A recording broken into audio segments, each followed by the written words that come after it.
Hi friends, எல்லோருக்கும் வணக்கம். 8 star அப்படிங்கிற டைட்டிலில் ரேணு அண்டு ஹரிணியோட லவ் ஸ்டோரியை தான் நம்ம பார்த்துட்ருக்கோம்.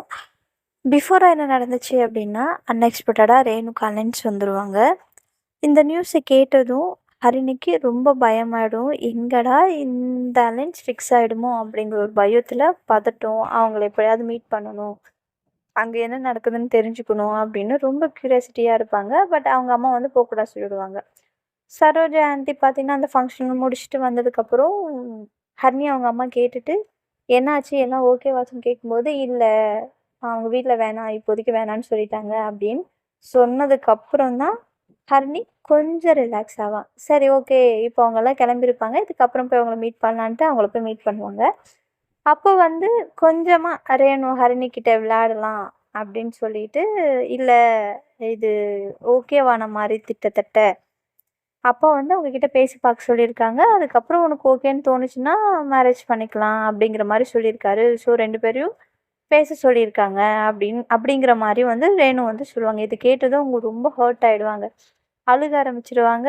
அந்த ஒரு எமோஷனலில் அவங்க வந்து ப்ரப்போஸ் பண்ணிடுவாங்க ரேணுக்கு. ஸோ அதுக்கப்புறம் என்ன நடந்துச்சு அப்படிங்கிறது தான் இந்த ஸ்டோரியில் நம்ம பார்க்க போகிறோம். அதுக்கப்புறம் என்ன நடக்கும்னா, ரேணு வந்து சைலண்ட்டாக அந்த வேர்டு கேட்டதும், "நீ என்ன மேரேஜ் பண்ணிக்கிறியா?" அப்படின்னு கேட்டதும் அப்படியே ஸ்டாச்சு மாதிரி ஸ்டக்காகி நின்றுடுவாங்க. அவங்களும் அவங்க வீட்டுக்கு போயிடுவாங்க. இவங்களும் பார்த்தீங்க அப்படின்னா வீட்டுக்கு வந்துட்டு இதை பற்றியே யோசிச்சுட்ருப்பாங்க. "என்ன அவ திடீர்னு இப்படி சொல்லிட்டா? ஏன் அவள் அப்படி சொன்னா? ஏன் அவளுக்கு அந்த மாதிரி சொல்லணும்னு தோணுச்சு?" அப்படின்னு இவங்க யோசிச்சுட்ருப்பாங்க. அங்கே அவங்க என்ன யோசிச்சிருப்பாங்க, "நான் மட்டும் திடீர்னு இப்படி சொல்லிட்டோம், அவள் என்ன நினைக்க போகிறான்னு தெரியல. இப்போ வரைக்கும் நம்மக்கிட்ட பிடிச்ச மாதிரியெல்லாம் எதுவும் இல்லை. எது சொன்னாலும் ஆமாம், இப்படிதான், அதனால் என்ன, அந்த மாதிரி தானே பேசிகிட்டு இருக்கா. என்ன சொல்ல போகிறான்னு தெரியலையே." அப்படிங்கிற ஒரு மைண்ட் செட்டில் அவங்களும் இருப்பாங்க.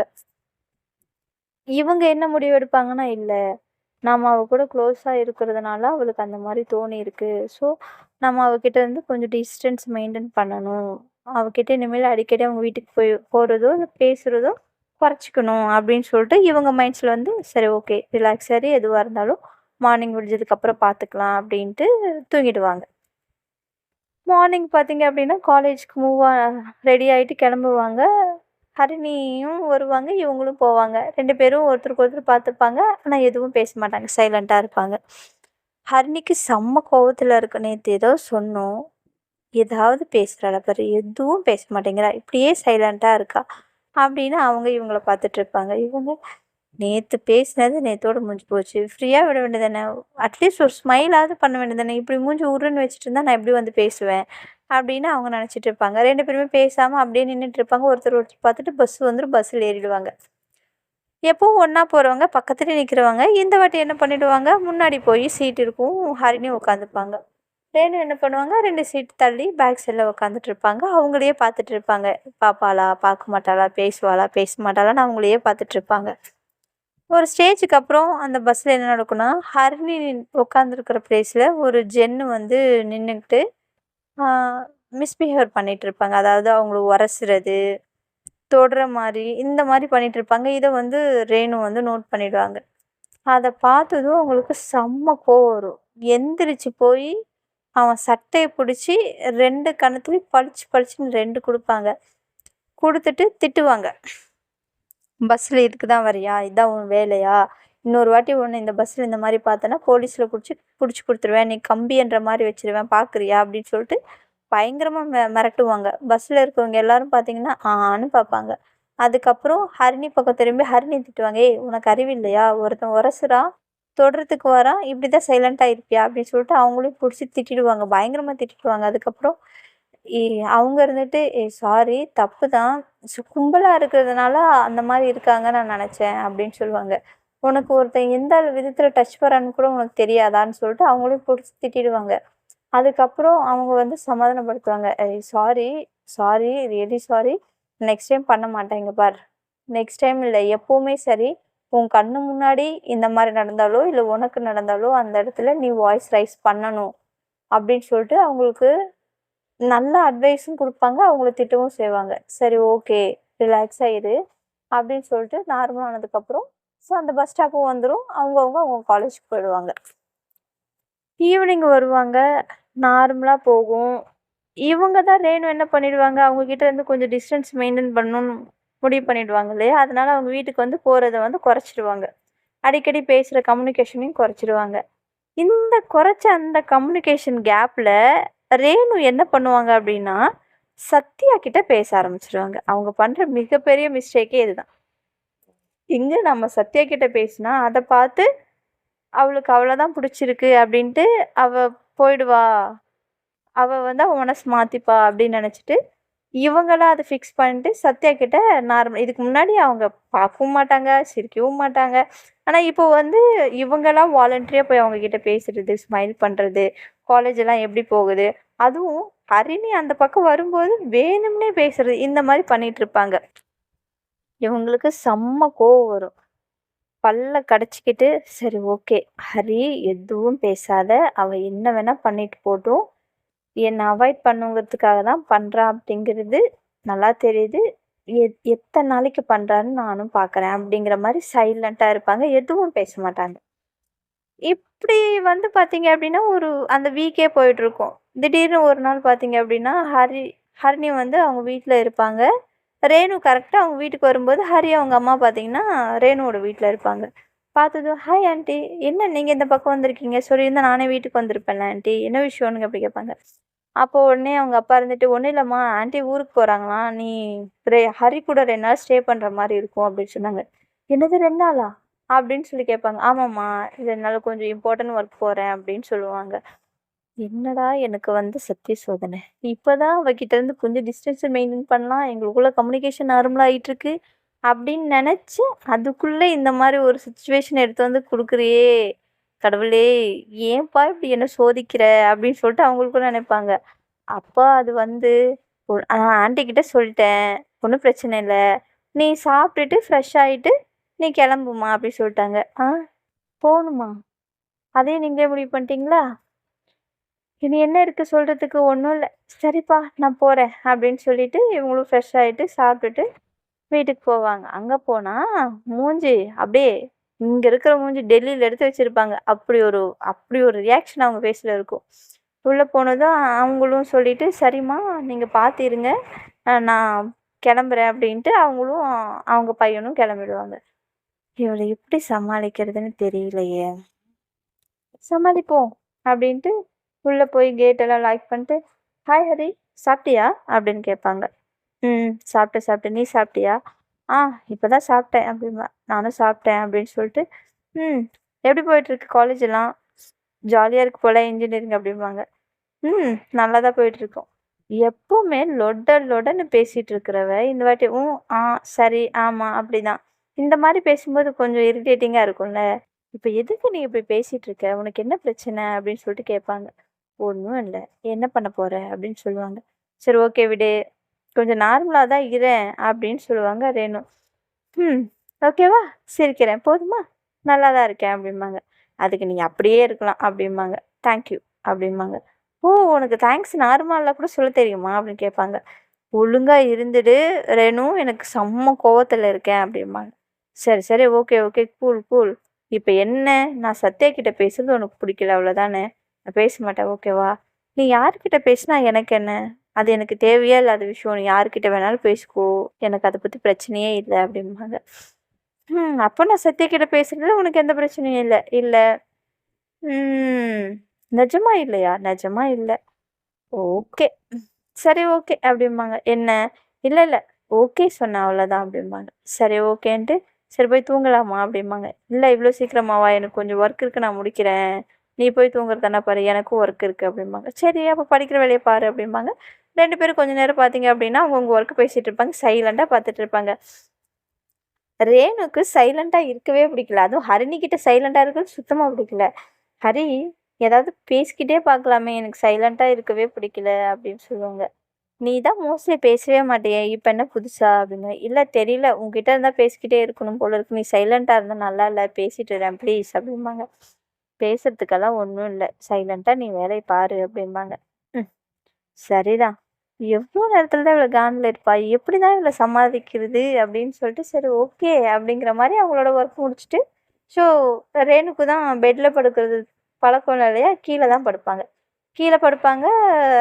ரேணு வந்து இந்த வாட்டி ஈகர்லி வெயிட் பண்ணிட்டு இருப்பாங்க. அவ பக்கத்துல வந்து படுத்துட்ருப்பா அப்படிங்கிற மாரி. ஆனா இங்க என்ன நடக்கும்? அவங்க வந்து கட்டில்ல படுத்திருப்பாங்க. இவங்க கீழ படுத்திருப்பாங்க. இவங்க பார்ப்பாங்க கொஞ்ச நேரம். கீழ வருவான்ட்டு. வரமாட்டாங்க. இதுக்கு மேல முடியாது. ஹரி, ஹரி அப்படிம்பாங்க. என்ன? ம். ஏன் அங்க படுத்துக்கிட்ட? அப்படி கேட்பாங்க. வேற எங்க படுப்பேன்? நான் எப்பயும் பெட்ல தானே படுப்பேன் அப்படின்னு சொல்லுவாங்க. கரெக்ட்டு தான். ம். எனக்கு தூக்கம் வரல. அதுக்கு நான் என்ன பண்ணணும்? ஸ்டோரி சொன்னேன்னா நான் தூங்கிடுவேன் அப்படிம்பாங்க. ஸ்டோரி எல்லாம் சொல்ல முடியாது. எனக்கு ஸ்டோரி எதுவும் ஞாபகம் இல்ல. நீ படுத்து தூங்கு. ஹரி ப்ளீஸ் ஹரி அப்படிம்பாங்க. என்ன உனக்கு? ப்ளீஸ் எனக்கு ஸ்டோரி சொல்லி தூங்க வையேன். ப்ளீஸ் ப்ளீஸ் ப்ளீஸ் ப்ளீஸ் ப்ளீஸ்ம்பாங்க. ம் வரேன் அப்படின்ட்டு வந்து எந்திரிச்சு வருவாங்க. இவங்க உடனே கையெல்லாம் நீட்டிட்டு ரெடியா இருப்பாங்க. என்ன பண்ற? இல்ல நீ படுக்க போறல்ல, அதுக்கு தான் கை வச்சிருக்கேன். வந்து படுத்துக்கோ. ஷோல்டர்ல சாஞ்சுக்கோ அப்படின்னு சொல்லிட்டு அவங்க ஷோல்டர் காமிப்பாங்க. இங்க வந்து படுத்துக்கோ அப்படின்ட்டு. ஒண்ணும் தேவையில்ல அப்படிம்பாங்க. ஏய் என்னப்பா அப்படிம்பாங்க. சரின்ட்டு ஒண்ணும் தேவையில்ல. நீ கைய எடுத்துக்கோ அப்படின்ட்டு அவங்க வந்து சைலண்டா படுத்துப்பாங்க. படுத்துட்டு ஸ்டோரி சொல்ல ஸ்டார்ட் பண்ணுவாங்க. ஸ்டோரி சொல்ல ஸ்டார்ட் பண்ணும்போது இவங்க என்ன பண்ணுவாங்க, கம்முனு இருக்காம ஹரிணிய நோண்டிக்கிட்டே இருப்பாங்க. எப்படி நோண்டுவாங்க அப்படின்னா, அவங்களுடைய கால் கட்டை விரல் இருக்கு இல்லைங்களா? அந்த கால் கட்டை விரல வச்சு அவங்களுடைய கால் ஃபிங்கர்ஸ் இருக்கும் இல்லையா? காலோட ஃபிங்கர்ஸ் அத வந்து நோண்டிக்கிட்டே இருப்பாங்க. நோண்டிக்கிட்டே இருக்கிறதுனால அவங்களுக்கு ஸ்மைல் வந்து கோவம்லாம் குறைஞ்சிடும். "கொஞ்ச நேரமாவது சைலண்ட்டா இருக்கியா? இப்ப என்ன பண்ணிட்டு இருக்க? நான் எதுவும் பண்ணலையே! நீ இப்ப என்னமோ பண்ணல. கால நோண்டுறது கம்முனு இரு. அப்பன்னா நீ என் கதை ஒழுங்கா சொல்லு" அப்படின்னு சொல்லுவாங்க. அப்படியெல்லாம் சொல்ல முடியாது அப்படின்னாங்க. நீ சொல்லி தான் ஆகணும் அப்படிம்பாங்க. அகைன் அண்ட் அகைன் வந்து அவங்க கால உரசிக்கிட்டே இருப்பாங்க. சரின்ட்டு அதுக்கப்புறம் அவங்க கொஞ்சம் நார்மல் ஆயி, சமாதானம் ஆயி, அவங்க கையில வந்து படுத்துப்பாங்க. நெஞ்சு மேல வந்து அவங்க படுத்துப்பாங்க. அப்பாடா! அப்பதான் ஹரிணிக்கு வந்து கொஞ்சம் நிம்மதியா இருக்கும். எப்படியோ சமாதானம் பண்ணியாச்சு அப்படிங்கிற மாரி அவங்களோட மைண்ட் செட் இருக்கும். பக்கத்துல வந்து படுத்துக்கிட்டு, இந்த சைடு அவங்க திரும்புவாங்க. ஒருத்தர் ஒருத்தர் ஃபேஸ வந்து பார்த்துட்ருப்பாங்க. அப்படி ஃபேஸ வந்து பார்க்கும்போது, அவங்களுக்கு ப்ரொப்போஸ் பண்ண சீனெல்லாம் ரேணுக்கு வந்து மைண்ட்ல வந்துரும். மைண்ட்ல வந்ததும் எதுவும் பேசமாங்க. 2 பேரும் சைலண்ட்டா இருப்பாங்க. 2 பேரும் ஒருத்தருக்கு ஒருத்தர் பார்த்துக்கிட்டே இருப்பாங்க. கரெக்ட்டா அந்த டைம்ல பார்த்தீங்கன்னா, பவர் கட் ஆயிடும். பவர் கட் ஆனதும் ஹரி வந்து ரேணு நல்லா டைட்டா ஹக் பண்ணிப்பாங்க. கொஞ்சம் இருட்டா இருக்கும். அவங்க பயந்துருவாங்க. "ஏய் என்னாச்சு?" அப்படின்னு கேட்பாங்க. "எனக்கு இருட்டுன்னா பயம். அதான்" அப்படிம்பாங்க. "சரி விடு நான் போய் விளக்கு எங்க இருக்குன்னு பார்க்குறேன்." எங்கேயும் போகாத ப்ளீஸ் என் கூடயே இரு." அப்படின்னு அவங்க நல்லா டைட்டா பிடிச்சிப்பாங்க. "ஏய் விடு நான் போய் விளக்கு பத்த வைக்கிறேன்." எங்கேயும் போகாத ப்ளீஸ் இங்கேயே இரு" அப்படிம்பாங்க. ம் சரி ஓகே. அப்படின்ட்டு படிச்சுட்டு அங்கேயே படுத்திருப்பாங்க. காத்து கூட இருக்காது இல்லையா? கொஞ்சம் ஸ்வெட்டிங்கா இருக்கும். சரி என்ன பண்ணுவாங்க அப்படின்னா, "ஹரி, ம் ஹரி மாடியில போய் படுத்துக்கலாமா?" அப்படின்னு சொல்லுவாங்க. நல்ல ஐடியாவா இருக்கே! போலாம் அப்படிம்பாங்க. சரின்ட்டு எல்லாத்தையும் எடுத்துக்கிட்டு மாடிக்கு போயிடுவாங்க. மாடியில போயிட்டு 2 பேரும் படுத்துக்கிட்டு மேல அஸ் யூசுவல் இந்த ரேணு படுத்திருப்பாங்க. அவங்க கை மேல வந்து பார்த்தீங்க அப்படின்னா, ஹரிணி படுத்திருப்பாங்க. படுத்துக்கிட்டு 2 பேரும் வானத்த பார்த்துக்கிட்டு, "ம் உனக்கு வானத்துல ஸ்டார்ஸ் பிடிக்குமா? இல்ல நிலா பிடிக்குமா?" அப்படின்னு ஹரிணி கேட்பாங்க. "எனக்கு ஸ்டார்ஸ் தான் ரொம்ப பிடிக்கும்" அப்படின்னு சொல்லுவாங்க. "ஏன் அப்படி?" "ம் நிலா அவங்க பெஸ்ட்டு தான். பட் அவங்களையே அழகுபடுத்துறது ஸ்டார்ஸ் தான்" அப்படின்னு சொல்லுவாங்க. "ஓ! நல்ல ரசனையா தான் பேசுற" அப்படிம்பாங்க. "இது பேசிக். எனக்கு ஸ்டார்ஸோட இருக்கும்போது நிலாவ பார்க்க இன்னும் ரொம்ப அழகா இருக்கும். நான் ரொம்ப ரசிச்சு பார்ப்பேன்" அப்படின்னு சொல்லுவாங்க. "ம், சரிதான்" அப்படின்னு சொல்லுவாங்க. சரின்ட்டு இப்படியே பேசிக்கிட்டே இருப்பாங்க. ரேணு வந்து அவங்களுக்கு கொஞ்சம் நெருக்கமா போவாங்க. நெருக்கமா போனதும் ரேணு வந்து கொஞ்சம் கொஞ்சமா நார்மலா பேசிக்கிட்டே ஹரிணிக்கு கொஞ்சம் நெருக்கமா வரவும், ஹரிணி என்ன பண்ணுவாங்க அப்படின்னா, நார்மலா அவங்க ஃபேஸையே பார்த்துட்ருப்பாங்க. அவங்க ஷோல்டர் மேல தானே படுத்திருப்பாங்க. ஸோ, அதனால கொஞ்சம் நெருக்கமா போவாங்க. போனதுக்கப்புறம் அவங்க நல்லா நார்மலா வானத்த பார்த்து பேசிக்கிட்டே இருப்பாங்க. ஹரிணி திடீர்னு அவங்களையே பார்த்துட்ருப்பாங்க. வானத்தையே பார்க்க முடியாது. மாடியில தான் படுத்திருப்பாங்க. ஸோ, அந்த நிலாவோட வெளிச்சத்துல ஃபேஸ் நல்லா தெரியும். அதனால அவங்க என்ன பண்ணுவாங்கன்னா, ரேணு ஹரிணியவே பார்த்துட்ருப்பாங்க. பார்த்து ரசிச்சுக்கிட்டே இருப்பாங்களா, இவங்க நார்மலா வானத்த பார்த்து பேசிட்டு இவங்க சடார்னு திரும்புவாங்க. "என்ன என்ன சைலண்ட்டா இருக்கா? எந்த ரியாக்ஷனுமே குடுக்க மாட்டேங்கிறா? ஒரு வேளை தூங்கிட்டாளோ?" அப்படின்னு பார்க்கறதுக்கு டக்குன்னு திரும்புவாங்க. அவங்க ஃபேஸ் ரொம்ப க்ளோஸ்டா இருக்கும். அப்படியே திரும்பி 2 பேரும் ஒருத்தருக்கு ஒருத்தர் அப்படியே பார்த்துட்டே இருப்பாங்க. 2 பேருக்கும் ஐ கான்டாக்ட் ரொம்ப டீப்பா போகும். 2 பேரும் ஒருத்தருக்கு ஒருத்தர் அப்படியே பார்த்துக்கிட்டே இருப்பாங்க. ஒரு ஸ்டேஜ்ல ஹரிணி ரேணுவ கிஸ் பண்ணிடுவாங்க. லிப் லாக் கிஸ் பண்ணிடுவாங்க. லிப்ல கிஸ் பண்ணதும் ரேணு அப்படியே ஸ்டன் ஆயிடுவாங்க. அவங்க ஹார்ட் பீட் எல்லாம் துடிக்க ஆரம்பிச்சிடும். கையெல்லாம் உதற ஆரம்பிச்சிடும். ஃபுல்லா ஸ்வெட்டிங் ஆயிடும் அவங்களுக்கு. ஃபுல்லா வேர்த்து விறுவிறுத்து தண்ணி அப்படியே ஊத்துற அளவுக்கு அவங்களுக்கு ஃபுல் ஸ்வெட்டிங் ஆயிடும். அவங்க வந்து கிஸ் பண்ணிக்கிட்டே இருப்பாங்க. இவங்களுக்கு அந்த ஷாக்லயே இவங்க இருப்பாங்க. அந்த கிஸ் கொஞ்சம் டீப்பா போனதுக்கப்புறம் அவங்களோட ஐஸை க்ளோஸ் பண்ணிட்டு அந்த ஃபீலை ரேணு ரியலைஸ் பண்ணுவாங்க. அகைன் கொஞ்ச நேரத்தில் ரேணுவும் கிஸ் பேக் பண்ணுவாங்க. கிஸ் பேக் பண்ணிக்கிட்டு 2 பேருமே கிஸ் வந்து பார்த்தீங்க அப்படின்னா டீப்பாக போயிட்டுருக்கிற சமயத்தில் ஹரிணியோட கை பார்த்தீங்கன்னா ரேணுவோட ஹிப்பில் டச் ஆகும். ஹிப்பில் டச் ஆனதும் அவங்க என்ன பண்ணுவாங்கன்னா, அந்த ஃபீல்ல ஹரிணி ரேணுவோட ஹிப்பை கொஞ்சம் டைட்டாக பிடிப்பாங்க.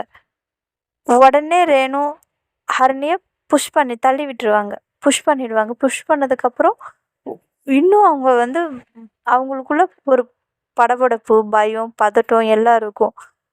இ ஹரிணிக்கு ஒன்றுமே புரியாது. இவன் ஏன் இப்படி ரியாக்ட் பண்ணுறான்ட்டு. ரிலாக்ஸ் ரிலாக்ஸ் என்னாச்சு நான் தான் அப்படின்னு சொல்லுவாங்க. No no no no Hari please அப்படின்னு சொல்லுவாங்க. சரி ஓகே ஓகே என்னாச்சு சொல்லு அப்படின்வாங்க. ஒன்றும் இல்லை நோ ப்ளீஸ் அப்படிம்பாங்க. சரி ஓகே நான் எதுவும் ஒன்று பண்ணலை அப்படின்னு சொல்லுவாங்க. ஹரிணிக்கு ஒன்றும் புரியாது. ஏன் இவன் இந்த மாதிரி ரியாக்ட் பண்ணுறா அப்படின்ட்டு. சரி நார்மலாக அவள் கிஸ் பண்ணும்போதே அவங்கள தள்ளி விட்டுருக்கான். அவங்கள பிடிக்காதவங்களா இருந்தா. பட் அதை அவங்க பண்ணலை. அவங்களும் கிஸ் பேக் பண்ணியிருக்காங்க. அவங்க அந்த மூமெண்ட்டில் கொஞ்சம் இன்வால்வ் ஆகி அவங்களோட கை ஹிப்பை கொஞ்சம் டைட்டாக பிடிக்கும்போது அவங்கள வந்து புஷ் பண்ணி தள்ளி விட்டுருவாங்க. ஸோ இந்த கன்ஃப்யூஷனில் ஏன் அப்படி பண்ணான் அப்படிங்கிற ஒரு கன்ஃப்யூஷன்லேயே ஹரிணி வந்து இருப்பாங்க. அதுக்கப்புறமா அவங்களுக்கு தண்ணியெல்லாம் கொடுத்து கொஞ்சம் ரிலாக்ஸ் பண்ணி எதுவும் கேட்க மாட்டாங்க. நார்மலாக கொஞ்சம் ரிலாக்ஸ் பண்ண வைப்பாங்க. ஸோ இந்த வாட்டி ஹரிணியோட கை மேலே ரேணு படுத்திருப்பாங்க. இவங்களை ஹக் பண்ண மாதிரி படுத்துட்டு கொஞ்சம் ரிலாக்ஸ் ஆனதுக்கப்புறம் அகைன் 2 பேரும் பேச ஸ்டார்ட் பண்ணுவாங்க. இதை பற்றி பேச மாட்டாங்க. நார்மலாக பேசுவாங்க.